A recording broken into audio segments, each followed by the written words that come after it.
Gordon, coming into the final day of the National Weanling and Broodmare Mixed Bloodstock sale. How's it gone? We've had a good sale, really. Consistent with sales over the years, you know. Good demand for nice horses, and our horses sold well. Yeah, it's a sale. You've obviously come to have a very good record, and this year extending your run as a leading vendor as well in the Weanling section. Yeah, I think that's testimony first and foremost to the respect we have for the sale as a trading option. A number of our clients over the years have produced good horses for the sale. We've offered them, and people who've bought them have obviously bought well enough to come back year after year, give us the confidence to load the sale up the next year with more quality horses, and so it's continued and continued. Yeah, there's obviously a real benefit in targeting this sale.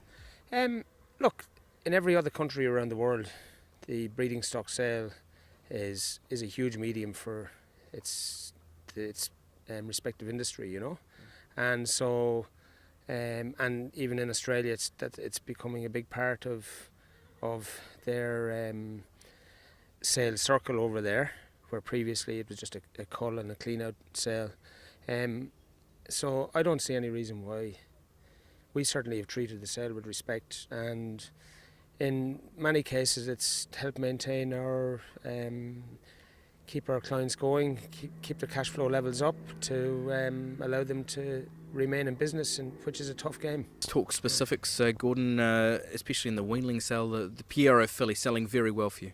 Yeah, look, we were very pleased, one, to have this filly to offer, and two, that we sold it for a good price. Piero, as you know, look, he was a champion racehorse.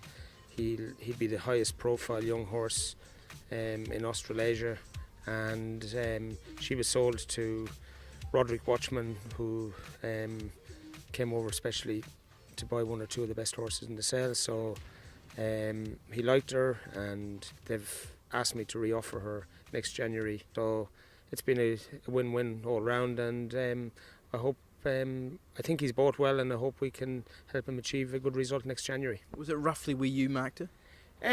Yeah, pretty much. You know, your top end stuff at the sale is always between 80,000 and wherever the market takes you. Yep. And so, you know, that was a pretty good price. Okay, and in the racehorse section, Dancer's Tale obviously selling very well, and a Broodmare prospect. Yeah, look, I was pleased and in some ways relieved to have achieved the price that we did for her, because, you know, fillies like her should command that value, and she's a great story for Adrian Clark and Challenge Bloodstock. He brought a lot of people into the game to race her. They had a lot of fun, and this is what, you know, a real good ending to their tale. And so she's been bought by Bruce Perry, going to go to a good freshman sire in Perencanto, and they can watch her respective progeny run in time. Yeah, exactly. Where do you see the future of the sale progressing to, Gordon? Well, look, it's very much dependent. There's no doubt that New Zealand Bloodstock are very committed to it, you know. Whether it's going to grow or not, it very much depends on the participation of us as vendors, and Curraghmore is committed to it, as our results show. Yeah. But I think, you know, from an industry perspective, we need our major breeders and our major vendors to actually get behind it in perhaps a more positive, with a more positive attitude than is currently or has been seen.